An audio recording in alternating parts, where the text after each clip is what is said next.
So welcome to another episode of the Jobs for Women podcast. I'm very excited to welcome this week's guest. We have Jess Heagren, the Careers After Babies founder. I'm so excited to welcome you, Jess. Welcome to Jobs for Women. I'm so excited to be here. Thanks for having me. It's my pleasure. And we had a podcast scheduled ages ago, didn't we? And story of my life, the juggle is real, spinning a million plates. I finally got back in touch with Jess and said, please forgive me, can we record now? But I think the timing is brilliant, isn't it? Because you have got so much happening with Careers After Babies, and I can't wait to find out more about what you're up to. So talk to us, what is Careers After Babies? So Careers After Babies is, we are leading the movement to create a world-class cohort of employers of working parents through our uniquely transformative accreditation. That sounds good, doesn't it? Sounds bloody amazing. I delivered that line at the end of a talk I was doing the other week and completely fluffed it. I was just like, you've just done a 25-minute talk to this massive audience at Google HQ and you fluffed your line about what your company is. I know, nailed it today. So yes, Careers After Babies is all about making really family-friend employers, and we're doing that through our accreditation process. I love that, and also I love your honesty about fluffing it, because I think it was my third take starting this podcast, and I'd done really rookie things like turning my volume down. I can't hear you, but I love it because I feel like in my early career I was such a everything needs to be perfect and I need to say yes to every opportunity and I need to be a yes person.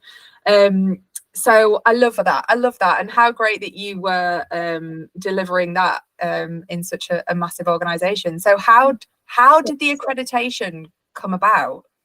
Oh, do you know what? We need to go back a few steps. So it's kind of been the product of, well, just another step in a very long journey. I think it's probably the easiest thing to say. So I'm going to take you back to, in my last employed role, I was Director of Strategy and Distribution for one of the UK's largest insurance companies.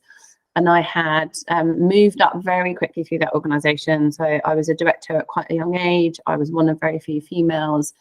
And it was an interesting world to be in. It was insurance, so which I know people say it's really boring. Actually, the work that I did was very exciting, but it was. I know what people think, but it really met the kind of stereotype of what that industry is like. So I was literally surrounded by men all day long. Everyone was so much older than me. It was quite a tricky place to be. And this one particular day, I took our strategy, as it was then, up to the public-facing board. And whilst I was in there, one of the guys said to me, "Oh, tell us, Jess, what's it like to be a young, talented female in our business?" And I was like, "Do you want me to answer this question honestly? I can do one thing, it's honesty." He's like, yeah. At which point my boss is just like, "Oh my God, what's she going to say?" And I basically said to him, "Look, I'm surrounded by men all day. I've got no friends at work, and I want a baby at some point in the next couple of years. And when I look around, I just don't see how that works." Obviously, there was lots of shuffling of papers and lots of conversation, but the byproduct of that was that I was asked to set up the diversity and inclusion committees. That was like one of the first of its kind, like back 10 years ago or so. And I led the gender and working families strand. And that was great whilst I was employed. Fast forward a couple of years, I had my first of 4 children. So my eldest has just been 9. So yeah, about a while ago now. And I only took a 5-month maternity break because I didn't want a guy to come in, cover my role and take my job. Needless to say, it wasn't long enough. I wasn't in a great place when I went back. I wasn't ready emotionally, hormonally, physically. And what it meant was that when I was actually back in work, I was just really, really sad and unhappy. There was lots of kind of tears on the way home. I didn't really tell anyone because I was surrounded by guys all the time, and I didn't want to be, the weeping woman in the corner kind of complaining that she wasn't with her baby. So I stayed for a few months. Then I had this bright idea that I should just say to my husband, "Oh, well, we'll just have a second baby, and then I can take a year off, and then I don't need to worry about any of this stuff." And that's what we did. And I completely quit at that point. So that was about 6-7 years ago. Then I started up my first business, which was a platform to help mums find part-time flexible work, which we've talked about. That ran for a while. I launched mine 2 weeks before COVID, so that worst possible timing in the whole world. Really not that great. And I very quickly, I think, realised that recruitment, job hunting was not a natural home for me, should we say. I think it was kind of too big a change from where I'd been before. So I naturally sort of got more working with organisations on what a good mat leave looks like, what a good return looks like, and kind of helping more with what I knew, I guess, which is that sort of business change, how do businesses sort of be better. Then last summer I was invited up to, if you come across the APPGs, those all parliamentary groups. No. There are, I don't know, there's like 60 of them or something, all with different themes, and one of them is themed women. And I was going up there and I wanted to take with me the stats around what I saw happening with the number of women who have to have a complete career change after they have kids because the workplace can't accommodate them. So I put out this survey thinking I'd get like 100 responses, and within 2 weeks I had more than 800 women come back and say, this is my story. And as I was reading through the responses, there was a lot of tears because I just couldn't believe what women were still going through.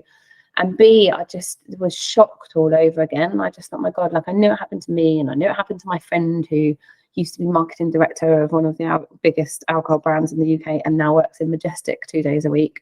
And I knew, I had a friend who was an ex-finance director who's now, not doing, she makes bags now and sells them on Etsy. Not that there's anything wrong with any of these jobs at all, but what makes me really cross is the, falling out of you spent all of these years invested it in working to get to where you got to then have a child and have to completely fall out. Anyway, it's the magnitude of it was just really shocking to me. So I blocked out 6 weeks last year, analysed all the data, wrote the report, published that in January this year, and the report was called Careers After Babies, The Uncomfortable Truth. And I published that in January and it went viral on LinkedIn, which was both shocking and wonderful in equal measure. And I think that's probably how you and I kind of first got in touch, actually. So I started, I think what really surprised me in the reaction to that was the number of organisations that got in touch with me kind of saying, Jess, these stats are like awful, they're dreadful, what can we do about it? So I quite quickly started to interview them, if you like, to see what the good ones were doing and what common attributes they shared, and kind of link that back to the findings of the report until I came up with this framework for what good looks like. So we looked through sort of 3 lenses, one of policy, one of process, and one of practice. The last one being the most important thing, because lots of organisations have great policies and say, brilliant, that tick in the box, we're working. Actually, it's all the other stuff that really, really matters. You can have the best policies in the world, but if your people aren't behaving in a kind of nurturing, supportive way, then it doesn't make any difference. And then I built the accreditation around that framework. So organisations can basically come to us and we measure where they are against that framework at the minute. And then we report back to them and say, look, this is how your organisation is doing. And then we sit down together and we do a roadmap to accreditation. So we say, right, how are we going to get you to becoming Careers After Babies accredited? How and over whatever timeline that takes. So that was possibly like the longest answer ever to your question that you've just asked. Oh no, there was so much in that. When you were sharing your story when you had your first baby, I felt emotional. Like when you said you went back after 5 months because you didn't want a man to take the role, like my heart, that in itself is so shocking. But I guess a lot of people listening will be able to, feel that connection to what you've been through and might have experienced it themselves. Or I can relate in a way of having, before I decided I wanted to have children, I remember having all the feels like, what will happen if my mat cover is better than me? What will happen if I can't afford, the childcare? And I worried so much beforehand. So even people listening that don't have children, I think this is a really interesting conversation. So I'm sorry that you went back at 5 months, but look, I feel like everything you've gone through has led you to this point. Yeah, it absolutely has. And I was saying to you just now, I had my first business, which I guess is a failed business now. But what you learn along the way is massive. And I posted on this the other day, I think, that when if you're in the fortunate position that you're able to work by something that you're really inspired by and really passionate about. I feel like some of these words are really overused now, but this is genuinely something that I completely, utterly believe in. Like my whole raison d'etre is about changing the workplace for women so that we can have, and men, so that a couple can decide to have a family and not stress about them not being able to afford it and not being able to do that. But the stat is about 84% of people will have children. That 84%. So for the majority of people, they'll decide to do it. And actually, I bet that number would be higher if things were easier and people had that security that they would be able to go back to work after having kids and carry on earning money and fulfilling their potential. Like we live in a world today where that shouldn't be impossible, and actually it's all really doable, and lots of organizations do it really well. It's just choices that we make, just driven by ridiculous, outdated modes of thinking. Yeah, I remember for me as well, it was like the lack of role models. I worked in like PR and marketing and in media and TV and film, and there was a lot of women. There was not a lot of women with kids. And I remember thinking, where, and the ones that had kids just worked every hour under the sun, and there was literally nobody that I could look up to and think, they've made this work. And I was always of that mindset that I would leave, and I did leave. I had my first child and I left. We left London, but I gave up my career. So I'm one of the statistics, I guess. You absolutely are, and so many of us are. The headline stats that showed was that 87% of us find it impossible to make full-time work alongside having children. No great surprise if you've had kids, because we know it's a full-time job on its own, but the number still shouldn't be that high. 20% leave the industry straight away, and then another 57% end up leaving kind of in the years after, because we just make it so impossible. And the bit that just stresses me the most is that the top 2 reasons for leaving are poor mental health or redundancy. So even when we're trying to make it work, like, it's still just everything kind of conspires against us. And it's just not okay. No, it's absolutely not okay. So the companies that are getting accredited, so when they get an action plan of things that you recommend that they can implement. What give us an idea of what things, for the people listening, that they can either look out for in policies at work or ask HR about? Because I do think a lot of what we talk about at Jobs for Women is using your voice and empowering yourself to. It's okay to ask, what is your maternity policy like? Well, do you know what? If everyone listening to your podcast goes back and asks one thing, like, can you go back to your HR department and say, why aren't we careers after babies accredited? Yeah, there you go. No, so things you can look out for. So maternity policy is absolutely one. Flexible working policy is another. For me, there's a big thing for organisations sharing those publicly. So you should be able to have access to those before you join an organisation. Why wait until we get into an organisation for us to then find out what those things are? That doesn't help us plan our lives in any way. And actually, one of the organisations I've been talking to recently have noticed they have a massive drop-off in women between the age of 28 and 33. Because what they found was they were like, oh, we do a great job of retaining our working mums. But when they look back at that group, it's because everybody that was already looking at the policies was like, well, I'm not going to have a baby here because all your policies are rubbish. But like I said, the focus is too much on policies. Yes, all those things need to be in place. What matters is how well they support women coming back from maternity and men and secondary partners coming back from shared parental as well. It's absolutely massive. So the early research coming out of Australia is showing that people who take that extended period are facing the same issues that mums are returning from work. So you'd be looking for things like how do they reinduct you back into your role? How do they retrain you back into the role? What do they do with the person that covered? Is it always a fixed term contract where they move on? I think that's another big thing we experience.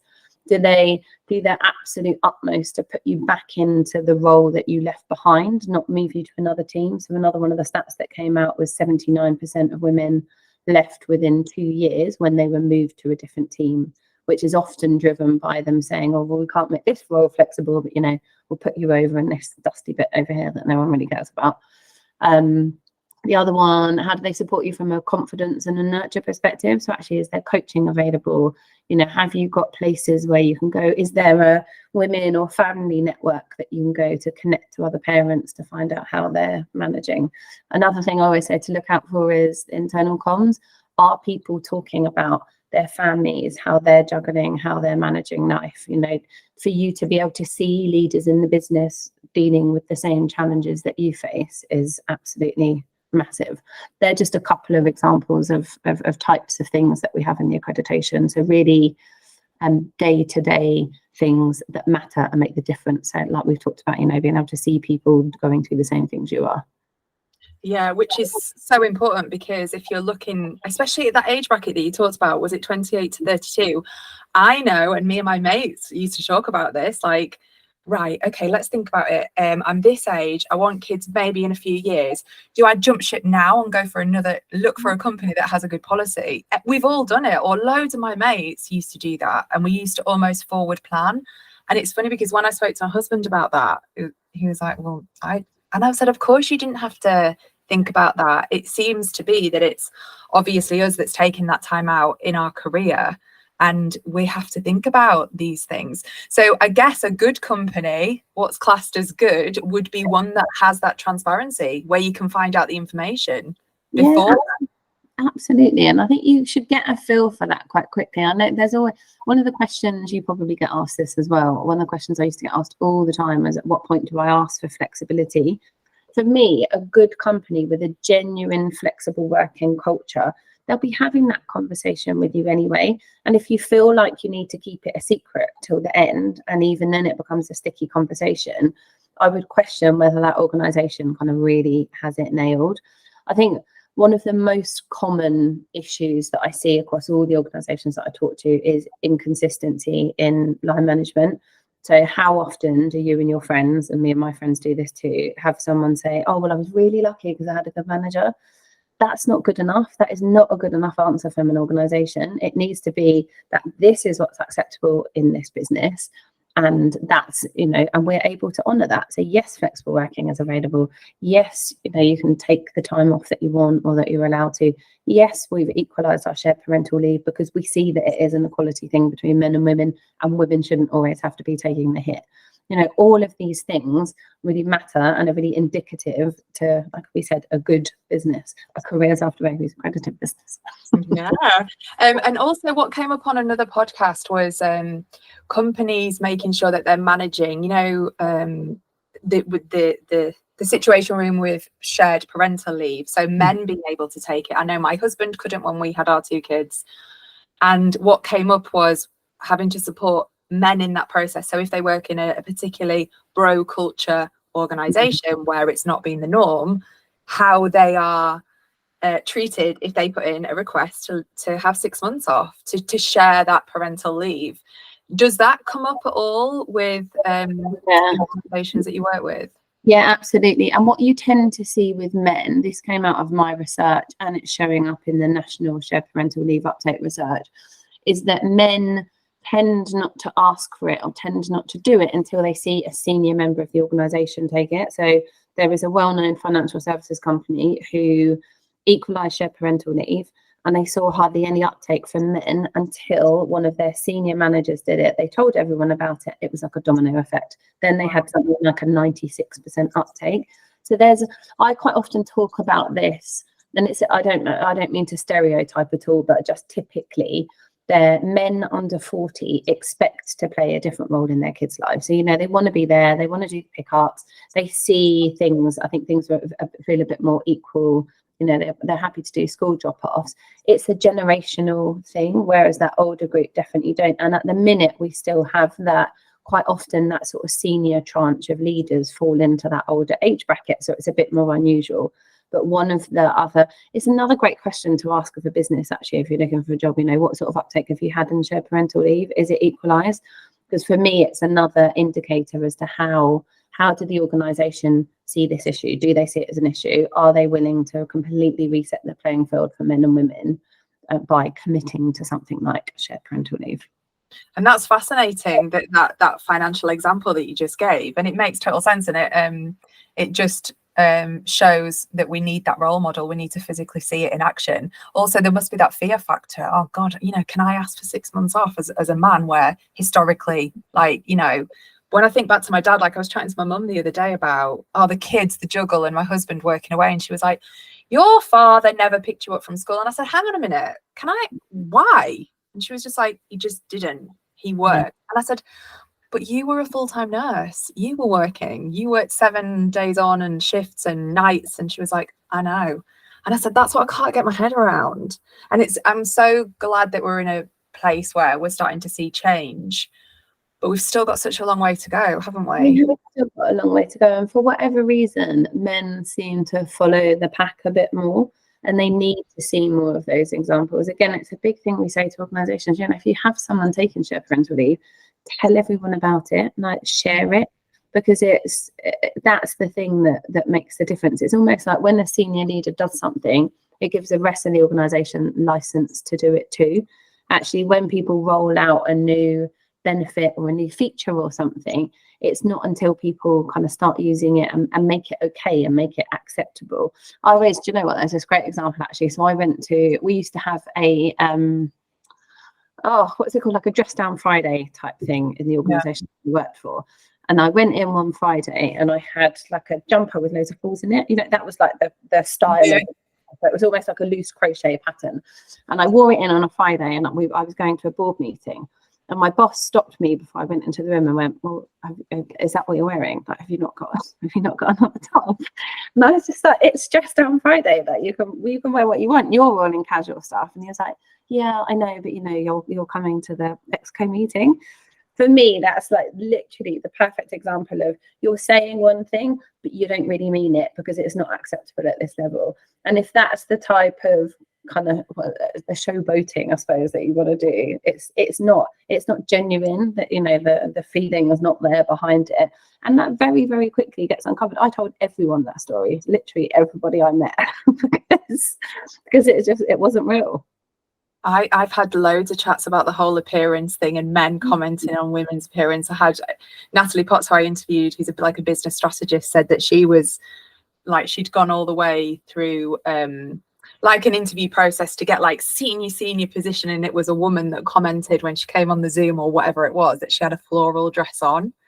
And she was like, it was a summer's day, I had a floral dress on. But when we talked about the very fact that it had even been commented on, like, oh my God, in a professional situation.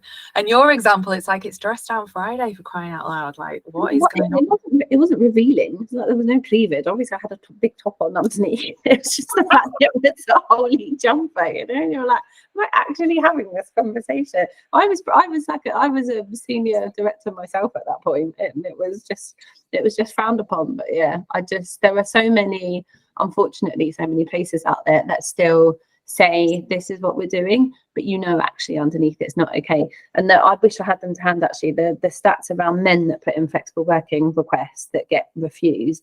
The refusal rate on men's is, I can't remember, there's like a 40 percentage point differential or something between men's and women, which again is another kind of indicator of, we'll allow flexible working, but only under, you know, these parameters, although we are going to say it's for everybody.